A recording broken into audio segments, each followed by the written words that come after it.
علماء کرام، سادات عظام اور شان اسلام چینل کے ناظرین کرام، حج کی خصوصی نشریات کے حوالے سے پروگرام آپ کے سامنے ہیں اور آپ سوالات کرتے ہیں، آپ کے جوابات دیے جاتے ہیں۔ ہمارے کمنٹ سیکشن میں کچھ سوالات ہمیں ملے ہیں اور وہ حج سے بھی متعلق رکھتے ہیں اور قربانی سے بھی متعلق رکھتے ہیں، یعنی حج کی قربانی کے متعلق بھی ہے اور عید الاضحیٰ کی قربانی کے متعلق بھی ہے۔ اسی طرح حج کے متعلق اس طرح سے ہے کہ عید کی نماز کے متعلق بھی سوال ہے، تو آئیے سوالات کو شامل کرتے ہیں۔ ہمارے پاس پہلا سوال ہے، یہ سوال پوچھا گیا ہے کہ حج کی قربانی جو کی جاتی ہے اور جو حج پہ جانے والے حجاج کرام ہوتے ہیں، کیا وہ عید الاضحیٰ کی بھی قربانی کریں گے یا صرف حج کی قربانی کریں گے؟ دیکھیں، حج کی قربانی کرنا وہ حج کی وجہ سے واجب ہے، اور جہاں تک عید الاضحیٰ کی جو قربانی ہے، اس کا ایک الگ طریقہ کار ہے، ایک الگ مشروع طریقہ ہے، اس کا نصاب ہے، اس کی شرائط ہے۔ اگر حج پہ جانے والا حج کے اخراجات نکالنے کے باوجود بھی صاحب نصاب ہے، یعنی حج کے اخراجات نکالنے کے بعد اس کے پاس بھی اتنا زائد مال ہے، حاجت اصلیہ سے زائد مال ہے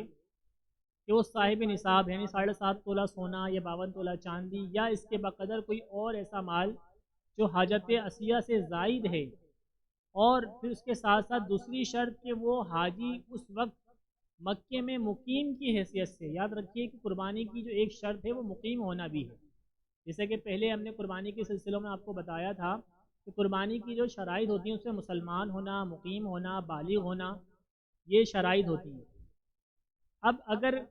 حاجی مقیم ہے مکے کے اندر، مسافر نہیں، یعنی 15 دن سے زیادہ کا اس کا قیام ہو چکا ہے، تو اب وہ حج کی قربانی کے ساتھ ساتھ عید الاضحیٰ کی بھی قربانی کرے گا۔ اور اگر حاجی یعنی حجاج کرام جو وہاں پر موجود ہیں، ان کو اگر ان کا پیکیج یا ان کے جو ایام ہیں وہ 15 دن سے کم کے ہیں، یعنی مکہ مکرمہ میں ان کا ٹھہرنا 15 دن سے کم کا ہے، تو پھر وہ عید الاضحیٰ کی قربانی نہیں کریں گے، بلکہ صرف اور صرف حج کی قربانی ادا کریں گے۔ اچھا، جن حجاج کرام کے اوپر عید الاضحیٰ کی قربانی واجب ہوگی، یعنی وہ صاحب نصاب ہوں گے، مقیم ہوں گے، اور ان کے پر حج کی قربانی کے علاوہ عید الاضحیٰ کی قربانی بھی واجب ہو رہی ہوگی، تو یہ ضروری نہیں ہے کہ وہ مکے میں رہ کر ہی عید الاضحیٰ کی قربانی کریں، بلکہ وہ عید الاضحیٰ کی قربانی دنیا کے کسی کونے میں بھی اپنے وکیل کو بھیج کر یا وکیل مقرر کر کے کروا سکتے ہیں۔ ہاں، حج کی قربانی جو ہے وہ حدود حرم کے اندر ہونا لازمی ہوتی ہے، اس وجہ سے وہاں پر ہی ہوگی اور اس کے علاوہ دنیا کے کسی کونے میں نہیں ہوگی۔ البتہ جو عید الاضحیٰ کی قربانی ہے اگر کسی حاجی پر واجب ہے تو اس کے لیے یہ ہے کہ وہ بھائی پاکستان میں کروا لے یا انڈیا میں کروا لے، بنگلہ دیش میں کروا لے، کہیں بھی اپنا وکیل مقرر کرے اور کروا لے، تو اس میں کوئی حرج نہیں ہے۔ اچھا، حج کی قربانی اور عید الاضحیٰ کی قربانی یہ دونوں ہوتی تو ایک ہی دن ہے، یعنی 10 ذی الحجہ کو ہی ہوتی ہے، لیکن فرق اتنا ہے کہ حج کی قربانی کے اندر ترتیب باقی رہتی ہے، جبکہ عید الاضحیٰ کی جو قربانی ہوتی ہے اس میں کوئی ترتیب نہیں ہے۔ اب آپ جیسے مکہ مکرمہ میں، تو وہاں پر آپ نے صبح فجر کی نماز پڑھی، پھر عید کی نماز پڑھی، اس کے بعد آپ نے قربانی جو ہے وہ کر دی، یا پھر آپ نے پاکستان کے اندر قربانی کرنی ہے تو آپ یہی طریقہ اختیار کرتے ہیں کہ بھائی پہلے آپ نے فجر کی نماز پڑھی، عید کی نماز پڑھی اور جانور قربان کر دیا۔ لیکن حج کی قربانی کے اندر ترتیب یہ ہے کہ بھائی 10 ذی الحجہ کی فجر کے وقت ہونے سے لے کر 10 ذی الحجہ کی طلوع شمس کے بعد جو ہے وہ کرنا سنت ہے، اور رمی کے بعد ہونا چاہیے، اور 12 ذی الحجہ سے پہلے پہلے ہونی چاہیے، یعنی قربانی کے ایام میں ہی قربانی ہو، 10، 11 اور 12 کے دن ہی قربانی ہو، لیکن ترتیب ہونی چاہیے کہ آپ نے رمی کر لیا ہے، یعنی حج تمتع اور حج قران کرنے والے حاجی کے لیے حکم یہ ہے کہ ترتیب باقی رہے۔ اگر رمی سے پہلے اگر اس نے قربانی کروا دی یا اس کی کر دی گئی تو پھر ایک وہ جنایات کا مسئلہ آ جائے گا، کفارہ کا مسئلہ آ جائے گا۔ تو حج کی قربانی اور عید الاضحیٰ کی قربانی میں یہ فرق ہوتا ہے۔ اچھا،